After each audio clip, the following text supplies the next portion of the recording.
Salut à tous et bienvenue dans cette troisième vidéo pour vous apprendre à développer votre site internet avec HTML5. Lors du dernier épisode, on avait vu ensemble comment faire des liens entre nos pages web et comment rendre son contenu plus lisible avec de nouvelles balises. Cette semaine, on va embellir notre site en y ajoutant des images, de l'audio et des vidéos. C'est parti!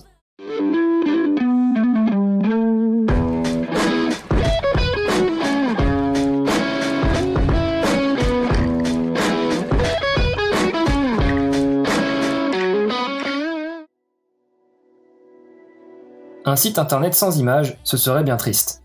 Heureusement, en HTML5, on dispose de 4 moyens différents pour inclure des images sur notre page. La première façon de faire est la méthode la plus utilisée sur le web. Il s'agit d'utiliser une balise IMG pour image.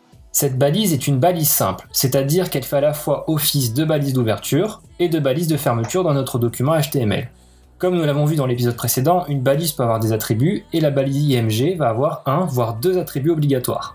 Il y aura d'abord l'attribut SRC, pour source, qui va nous permettre d'indiquer l'adresse de notre image. Cet attribut s'utilise exactement de la même manière que pour l'attribut href de nos liens HTML. Grâce à cet attribut, notre navigateur saura où aller chercher notre image sur le site. Il y aura ensuite l'attribut alt, pour alternative text. C'est un attribut qui va aider votre navigateur à remplacer votre image par un texte de substitution, si à tout hasard celle-ci n'était pas affichée à cause d'un problème. Mais cet attribut est également très pratique pour Google et les autres moteurs de recherche, puisqu'il permet de décrire le contenu de votre image au robot qui indexe votre site. C'est en ça qu'il est un petit peu obligatoire. Donc on va revenir reprendre notre code de la dernière fois, et on va y inclure une balise IMG. Donc notre image, où est-ce qu'on va la mettre? Le plus simple, ça sera de la mettre juste en dessous du titre, sur notre site internet, c'est plus sympa. Donc pour récupérer nos images, je vous ai préparé un petit dossier sur GitLab où il y a 2 images et un audio et une vidéo, donc pour la suite. Vous pouvez le récupérer directement dans le lien dans la description, et en même temps, si vous n'avez pas fait le code source de la dernière fois, vous aurez aussi la page comme moi ici. Donc tout d'abord, on va venir chercher nos images, donc ils sont sur le bureau pour moi, je vais les mettre dans mon dossier de site internet. Donc pour ça, je vais créer un nouveau dossier que je vais appeler images, et je vais venir y glisser mes 2 images de tarte tatin. Ensuite, je vais faire un nouveau dossier que je vais appeler vidéo. Je vais y mettre la vidéo de tout à l'heure. Et je vais faire un dernier dossier que je vais appeler audio. Et je vais y mettre l'audio de tout à l'heure. Donc on n'en aura pas besoin tout de suite, mais au moins c'est prêt pour tout à l'heure. Donc maintenant tout est prêt, on peut revenir à notre balise IMG. Donc on va l'ajouter directement en dessous du titre. On va se positionner ici, on va faire entrée. Et on va écrire notre balise IMG. Et je vous avais dit qu'il y avait 2 attributs, donc un attribut SRC pour source, qui va permettre de définir où se situe notre image sur notre site internet. Donc là vous pouvez voir que mon éditeur il me propose directement de mettre les dossiers correspondants. Donc là c'est image, et ensuite on va mettre par exemple la première image, tatin1.jpg. Donc n'oubliez pas l'extension, c'est très important. Et ensuite il y a un deuxième attribut qui est un petit peu obligatoire, donc surtout pour Google.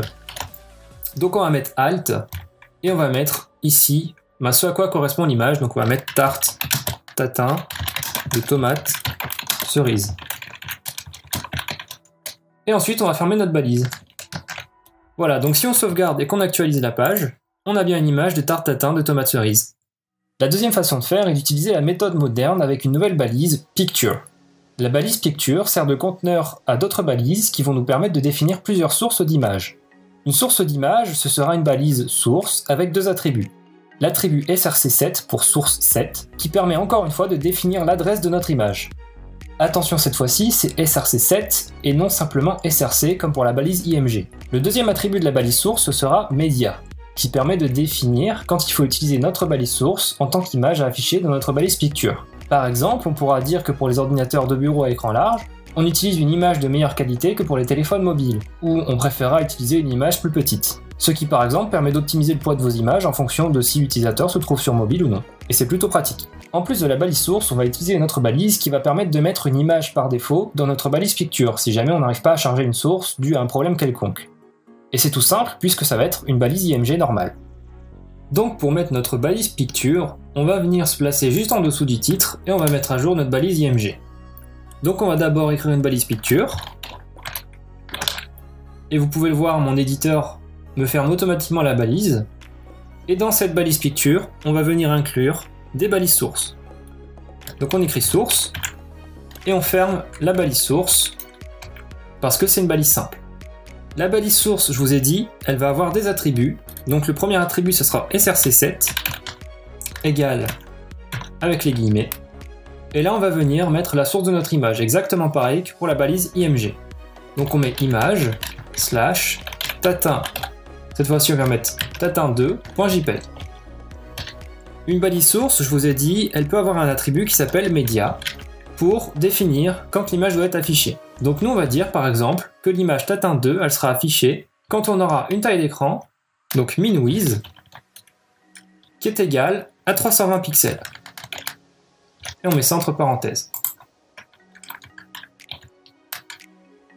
Ensuite, on va venir faire une autre source.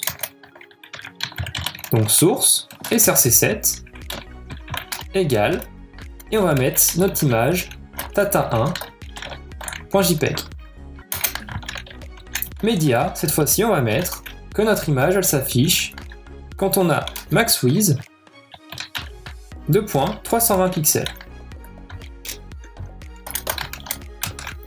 Donc qu'est-ce que ça veut dire ces attributs médias comme ça? Ça veut dire que là, max width, quand on aura de 0 à 320 pixels, donc qui est à peu près équivalente à un petit téléphone, et ben on va afficher l'image tatin1, donc celle-là. Tandis que quand on va avoir un minimum de 320 pixels jusqu'à une taille d'écran infinie, on va avoir tatin2 qui va s'afficher. Donc ces attributs min-width et max-width, on verra ça plus tard quand on verra comment faire des sites responsives avec le CSS. Une dernière chose qu'on a à faire du coup, ça va être de mettre notre balise img dans la balise picture, qui va permettre, si jamais on a un problème, d'afficher par défaut l'image tatin1.jpg. Donc on enregistre, on actualise la page, et on a bien l'image tatin2 qui s'affiche. Donc c'est vrai qu'elle est un peu grande. Vous pourriez utiliser deux attributs qu'on appelle width et height pour définir une taille en pixels pour vos images, mais c'est pas quelque chose que je recommande vu qu'on verra comment faire ça en CSS plus tard dans les vidéos. Donc maintenant, si on redimensionne notre navigateur pour passer sur une taille d'écran un peu plus mobile, on a bien la deuxième image qui s'affiche. Donc c'est pareil, l'image elle est un petit peu grande, mais on verra ça plus tard pour faire des images qui s'adaptent bien à l'écran. La troisième façon d'inclure des images en HTML, ce sera d'utiliser la balise figure. Cette balise, c'est un mix entre la balise picture et img. Comme la balise picture, on va devoir afficher une image à l'intérieur de cette balise grâce à la balise img, mais elle va surtout être utile pour indiquer une légende ou un titre à notre image grâce à une balise qu'on appelle fig caption. Par exemple, on pourrait mettre un titre sur un diagramme. Donc pour inclure une figure, on va venir en dessous de notre titre et écrire la balise figure. On ferme la balise et on inclut dedans notre img à afficher. On peut ensuite supprimer tout ce qui est en rapport avec les pictures, on n'en a plus besoin. Et on va écrire en dessous la description de l'image, donc fig caption, dans une balise, et on va écrire tarte, tatin, de tomate, cerise. On sauvegarde et on actualise. Et on a bien une image avec un commentaire sur notre image. La quatrième et la dernière façon d'afficher des images sur notre site, c'est d'utiliser des feuilles de style, qu'on appelle le CSS. Vous en avez peut-être déjà entendu parler. On ne verra pas comment faire ça aujourd'hui, on verra ça quand on parlera du CSS, mais sachez simplement que vous pouvez utiliser un style CSS qu'on appelle background image pour peindre des images en arrière-plan. Super, notre site est déjà beaucoup plus vivant grâce à des images. Ce qui serait encore mieux maintenant, ce serait de pouvoir mettre directement des vidéos sur notre page. Et c'est ce qu'on va voir tout de suite. Donc on va dire par exemple que sur notre site, en dessous de la recette, on va vouloir inclure une vidéo. Donc on va venir juste ici, au-dessus du lien, et on va écrire la balise vidéo. Une vidéo, c'est comme une balise picture, il va falloir mettre des sources, donc on écrit la balise source. Sauf que cette fois-ci, ce sera src et non pas src7. Et là, on va devoir lui indiquer bien évidemment une source de vidéo. Donc on va aller dans le dossier vidéo et on va mettre tatinvideo.mp4. Donc alors, une bonne pratique à faire quand vous mettez des sources vidéo, c'est de mettre plusieurs formats de vidéo. Comme ça, si jamais ce n'est pas compatible, eh bien ça va trouver automatiquement un format compatible avec votre navigateur. Bon, en général, le .mp4 est supporté à peu près partout, mais il peut arriver des fois qu'il y ait des problèmes. Voilà, c'est aussi simple que ça pour mettre des vidéos. Donc on va mettre une dernière chose dans la balise vidéo, ça va être un petit message si le navigateur n'arrive pas à lire vos vidéos. On va écrire votre navigateur est trop vieux pour lire des vidéos. On sauvegarde, et quand on va actualiser la page, on a bien un gestionnaire de vidéo qui s'ouvre ici, sauf que vous pouvez voir qu'on ne peut rien faire avec. Donc pour ça, on va juste devoir ajouter un attribut qui s'appelle Controls ici, pour activer les contrôles de notre vidéo. On sauvegarde, on actualise, et on a bien les contrôles qui s'affichent. Donc si on appuie sur Play, on a bien la vidéo qui se lance. Donc vous pouvez voir ici que notre lien déborde un peu sur la vidéo, c'est parce que notre vidéo s'affiche en ligne. Et ce qu'on voudrait faire, c'est l'afficher en bloc, donc on verra tout ça quand on fera du CSS, mais ce qu'on peut faire en attendant, c'est utiliser une division pour pouvoir mettre notre vidéo dans un bloc. Voilà, et si on sauvegarde, on a bien le lien qui repasse par-dessous. Parfait, maintenant on a une vidéo, mais admettons qu'on souhaite que la vidéo soit mutée et que la lecture se fasse automatiquement. Comment on va pouvoir faire? Eh bien c'est très simple, on va pouvoir indiquer des attributs sur notre balise vidéo, dont voici les plus utiles. D'abord, l'attribut Controls, qui permet de définir si une vidéo affiche les boutons de pause, la barre de lecture, et le bouton volume à l'utilisateur ou non. Un autre attribut pratique également, c'est l'attribut Loop, qui permet de rejouer automatiquement une vidéo à la fin de celle-ci ou non. L'attribut Muted permettra quant à lui de couper le son de la vidéo si nécessaire. L'attribut Autoplay permettra de lancer une vidéo toute seule sur le site. Et enfin, l'attribut Poster permettra de définir une image avant de jouer votre vidéo. Et il existe d'autres attributs comme Preload, Bufferhead, Cross Origin, qui permettent de contrôler le chargement de la vidéo, mais je vous laisse chercher ça vous-même si vous voulez plus d'explications.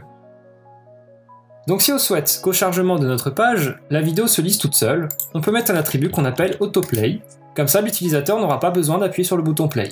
Si on sauvegarde et qu'on actualise, vous pouvez voir que la vidéo se lance toute seule. On peut aussi mettre un attribut Loop, pour faire en sorte que quand la vidéo se termine, on a un replay qui se fait automatiquement. On peut aussi faire en sorte, par exemple, que la vidéo se lance toute seule, sans les contrôles, mais qu'on la mute. Comme ça, ça permet d'avoir une vidéo sans son, mais quelque chose d'animé sur votre site. Si on actualise, on a bien la vidéo qui se lance, mais on n'a pas de son, et on n'a pas de contrôle. Donc là, si la vidéo se terminait, on aurait un nouveau loop qui serait mis en place et on recommencerait du début. Un dernier attribut qu'on va mettre, ça va être l'attribut Poster, pour aller chercher une image qui va être affichée pendant que la vidéo se charge. Donc image, et on va mettre par exemple tata1.jpg. Donc ce qu'on va faire, c'est qu'on va enlever l'autoplay, parce que sinon on n'aura pas le temps de voir l'image, et on va réafficher les contrôles. On sauvegarde, on actualise, et voilà, on a bien notre image de Tartatin qui est en fond de la vidéo. Donc si on appuie sur Play, on a bien la vidéo qui s'affiche. Donc c'est parfait, on a une vidéo sur notre site, mais imaginons maintenant qu'on veuille simplement du son, comme pour une musique par exemple. Vous l'avez sans doute deviné, ce sera exactement pareil que pour la balise vidéo, mais à la place de la balise vidéo, on écrira une balise audio et on changera nos sources en source audio. Et ça va même encore plus loin que ça parce que les attributs de la balise vidéo qu'on a vu précédemment sont aussi utilisables sur la balise audio. Donc pour mettre de l'audio, ça va être très simple, on va changer la balise vidéo par la balise audio, donc on n'oublie pas la balise fermante. On va enlever le poster, parce que forcément on n'a pas de poster vu qu'on n'affiche rien. On va laisser les contrôles, on va enlever le muted, et le loop on va le laisser. Donc comme c'est une balise audio, on va devoir mettre une source qui est une source audio. Donc pour ça, on va changer ici notre attribut src, on va lui dire d'aller chercher la source dans le dossier audio, et on va lui dire d'utiliser la source tatinaudio.mp3. Donc là encore une fois, j'ai mis du .mp3, mais on pourrait et on devrait même lui dire d'utiliser d'autres sources, donc du .ogg ou du .wav, en fonction du navigateur, ce qui nous ferait avoir d'autres sources audio dans notre dossier audio. Donc ici on va changer aussi la petite phrase, le navigateur est trop vieux pour lire des sons, ou des audios, comme vous voulez. On sauvegarde, donc cette balise là on va la redéplacer par ici, on sauvegarde, et quand on actualise, on n'a plus une vidéo mais on a simplement de l'audio. Et si on lit,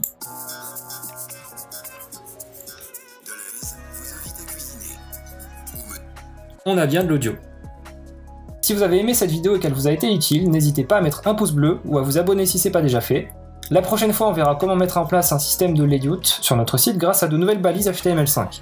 Quant à moi, je vous dis à la semaine prochaine pour une autre vidéo. Ciao!